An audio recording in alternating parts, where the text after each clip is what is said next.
This is 1 in 44, a presentation of Anderson Center for Autism. 1 in 44 is a weekly show devoted to autism spectrum disorder. Good morning and welcome to 1 in 44, the weekly talk show on topics related to autism spectrum disorder. I'm your host, Eliza Bozensky, Chief Development Officer at Anderson Center for Autism.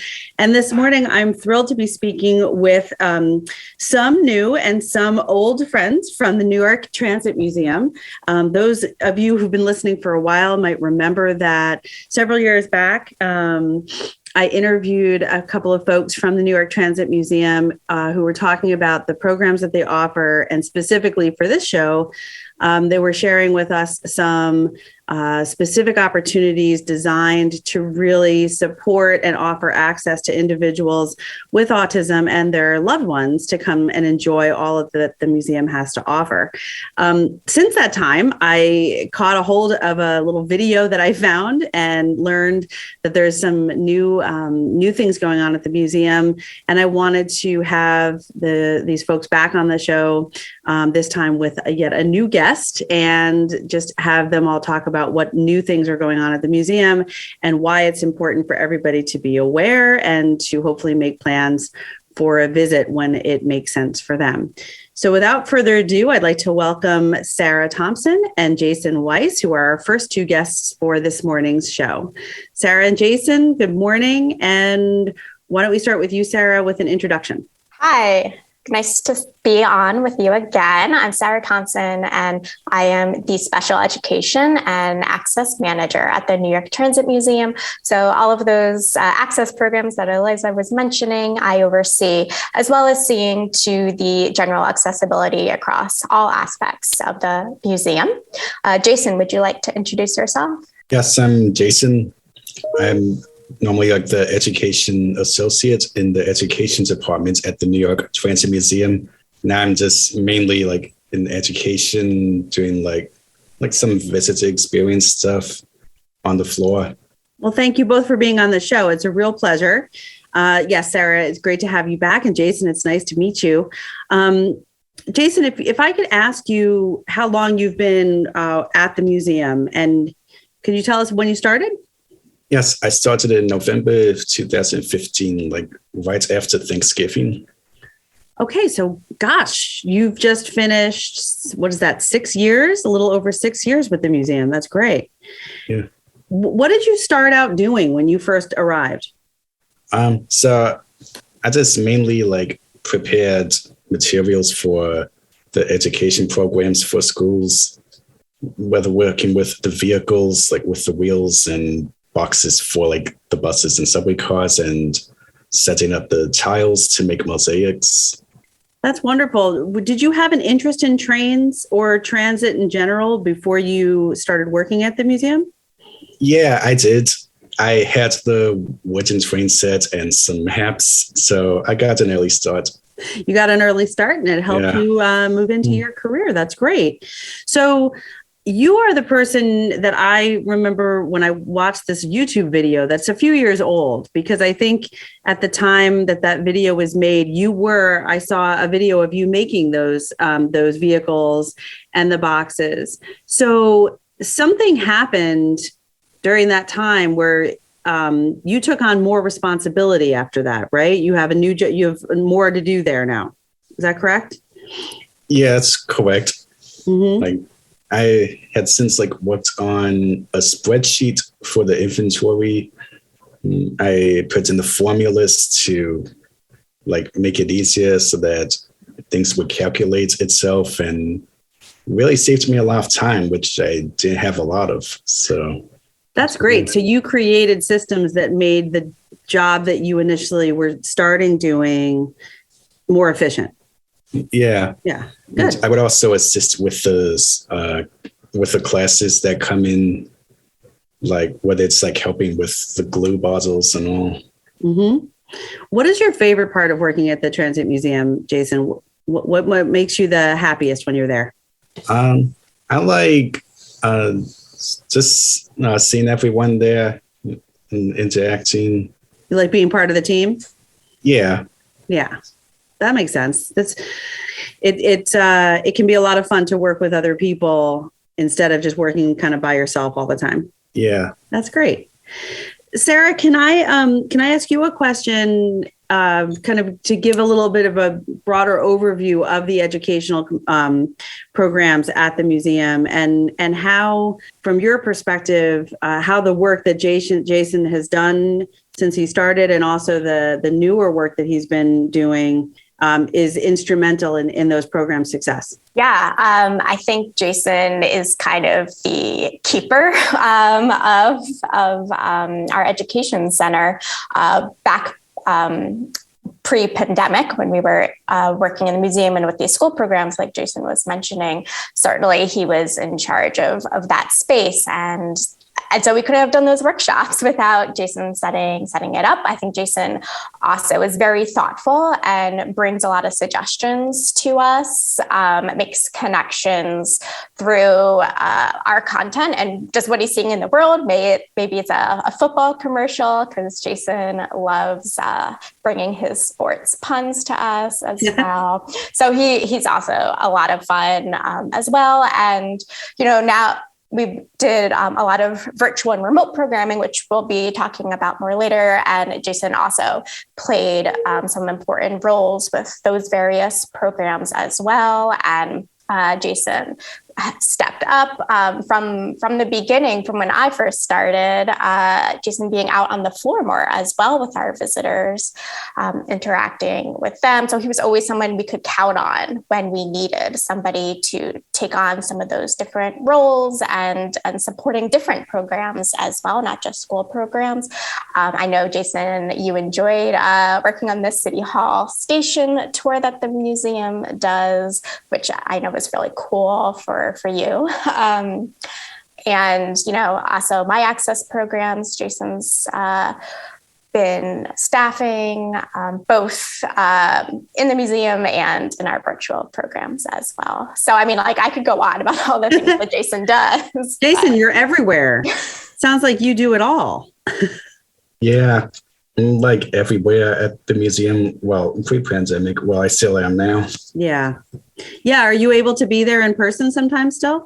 Yeah. I'm here 3 days a week, every week. That's fantastic. It's been hard, feeling a little isolated with the pandemic, but it's great that you're able to be back in there. Jason, Sarah mentioned that you also stepped into a role where you're interacting directly with visitors, and the people coming to see the museum. Do you ever get nervous when you're meeting people who are coming to the museum for the first time? Do you feel like does anything about that make you nervous, or do you just kind of walk in and greet them and feel comfortable right away?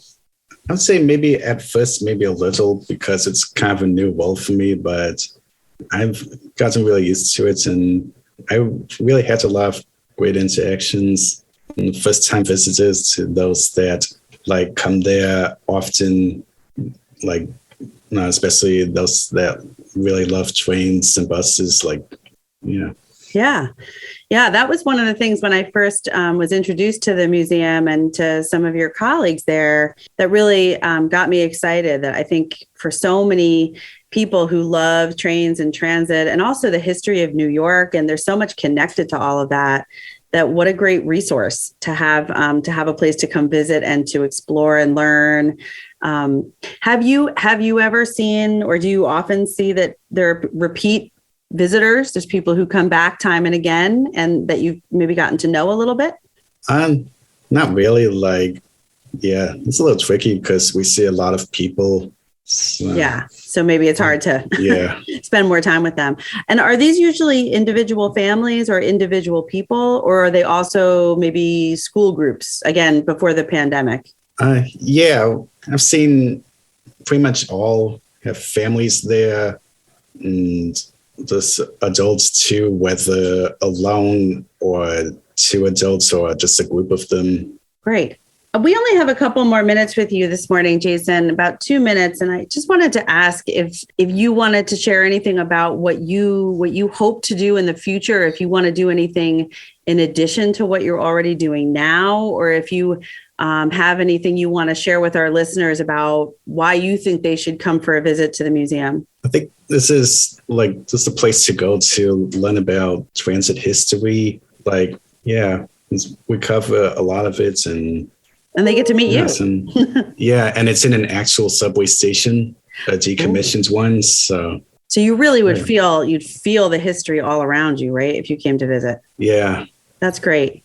That's great. Do you have plans in the future for yourself? Do you have goals, or are you feeling great about where you are right now and in the world with your life and your work? Is there anything else that you'd like to do in the future? Not yet. I think I feel great about what I'm doing now. That's wonderful. I'm really happy for you. And I really appreciate all the time you spent with us this morning, Jason, talking about your experience working at the Transit Museum. Sarah, is there anything that you'd like to add while Jason's still here with us this morning? Yeah, I just wanted to give Jason a chance to talk about something that I know he really enjoyed last year was his digital discussion on sports and transit, which he developed and presented on Zoom with a coworker. Jason, I really wanted you to share why that was so fun for you. Go ahead, Jason. That'd be great. I think it was fun because it gave me a chance to really do some of my own research and just put my work out there. And I thought it was fun working with a coworker on it and just for the positive feedback from everyone in attendance. Was it a particular sport or a sports team that you were doing this presentation on as it relates to transit? Well, just the sports connection with transportation in general, like with Madison Square Garden being on Penn Station, for instance, and the subway series. Oh, good one. One of my favorites. That's really cool. And you said you got a lot of positive responses from people who were watching and were listening to you? Yeah, like just in the chat, yeah. That's great. Well, I always think it's really cool and kind of the best thing that can happen when you get to do something with work that you're also passionate about in your own life. And so it sounds like you've got a lot of passion and interest in sports and transit. And then through this opportunity, you got to introduce the combination of the two to others. And so I applaud you for that. Bravo for that, Jason, that you probably, my guess is you impacted a lot more people than you may even realize by telling them those experiences and giving them that information. Yes, thank you. Well, thank you so much, Jason Weiss from the New York Transit Museum. At this point, I think we're going to take a quick break. And when we come back, we're going to continue with Sarah Thompson and also meet her colleague, Jennifer Kalter, also from the New York Transit Museum. But Jason, thank you for your time and best of luck to you in all of your future endeavors. Great job today. Yes, thank you. This is 1 in 44, the weekly talk show on topics related to autism spectrum disorder. I'm your host, Eliza Bozensky, and we'll be right back. You've heard it said, he's a diamond in the rough. Or maybe, diamonds are forever. Here's something else I've learned about diamonds. They're just pieces of coal put under pressure for a long, long, long time. So when I start feeling like I want to give up, I think about that little piece of coal. And if that piece of coal can make something of itself by not giving up, so can I. Persistence is in you. From PassItOn.com. And now 1 in 44 continues on 100.7 WHUD. This is a weekly community affairs program presented by the Anderson Center for Autism. Welcome back to 1 in 44, the weekly talk show on topics related to autism spectrum disorder. I'm your host, Eliza Bozensky, and I'm talking today with several folks from the New York Transit Museum. We just had our first half of the show with Sarah Thompson, from the Special Education and Access Manager from the museum, as well as Jason Weiss, who has been working at the museum since 2015. Did I get that right? I believe. And is doing quite a bit of really interesting and exciting work and impactful work. And now I think Jason's going to be a listener while we introduce Jennifer Kalter. And Jennifer, if you could just introduce yourself and tell us what you do at the museum, that'd be great. Sure. Hi, it's great to be on with you. My name is Jennifer Kalter. I'm the Assistant Deputy Director for Education and Public Programs at the New York Transit Museum. Well, thank you for being on today. And I'm sure that I think we're all smiling because it was so inspiring and really positive to hear from Jason about his experiences both at the museum as well as that last piece about the combination of his love of sports with transportation, which I'd never really thought of until he mentioned the Subway series, which as a baseball fan, I certainly have seen my share of those.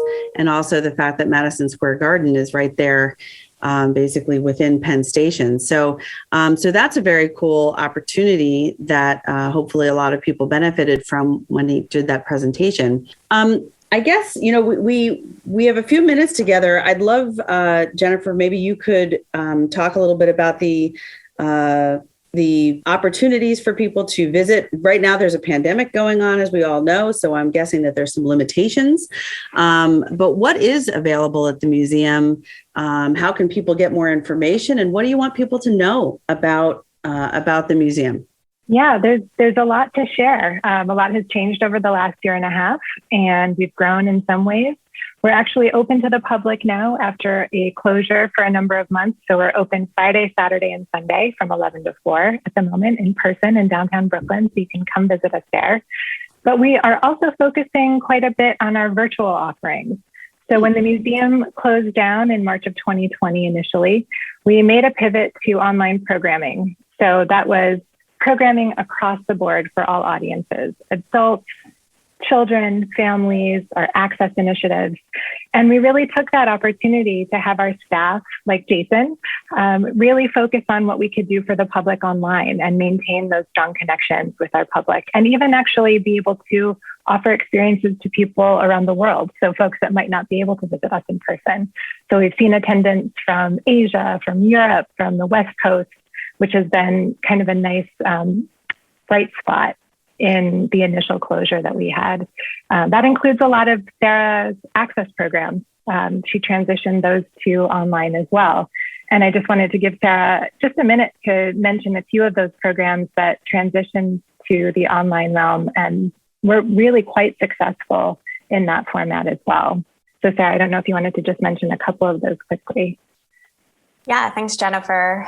This is Sarah again. And as we've talked about before at the New York Transit Museum, our Subway Sleuths program is kind of our signature program that we do for second through fifth graders on the autism spectrum.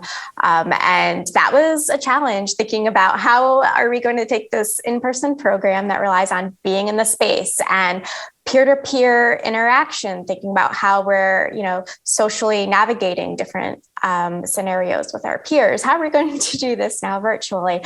But we've really been happy with how that program did transition and continues to do so. And that we, like Jennifer mentioned, we have participants now from outside of the New York City metro area, which is really great to be, for these children who they love transit and they don't have anybody for instance, in Tennessee to talk about New York City transit with.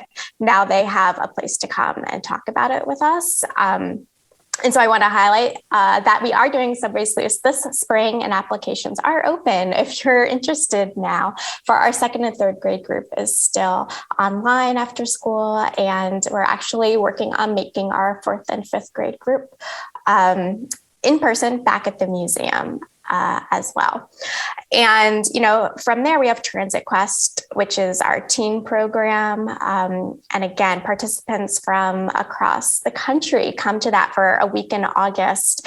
Amazing. Where we're just really focused, hyper focused on transit, and have some really great guest speakers from the MTA and from the museum joining us. And so great that we were able to bring those groups together online as well. And of course, our special day program for children with developmental disabilities, and also for those on the autism spectrum and their families, to see how much people want to be with us to do those programs as well, and see the families together is always a nice thing. Fantastic. I love hearing about all of this. And I like that you've broken it down by, it sounds like age group, but also,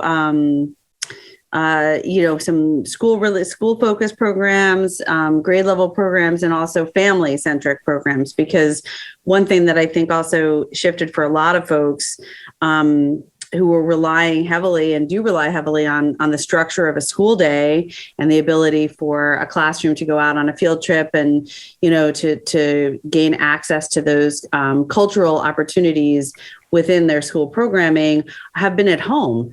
And so offering these opportunities where families feel welcome to come in and get that educational and cultural experience, but also as an entire family, where you often are going to have maybe one child on the spectrum or with a developmental disability of some kind, and maybe one or several other children who do not. You want to be able to provide those opportunities that'll be of interest and to everyone. So that sounds really great.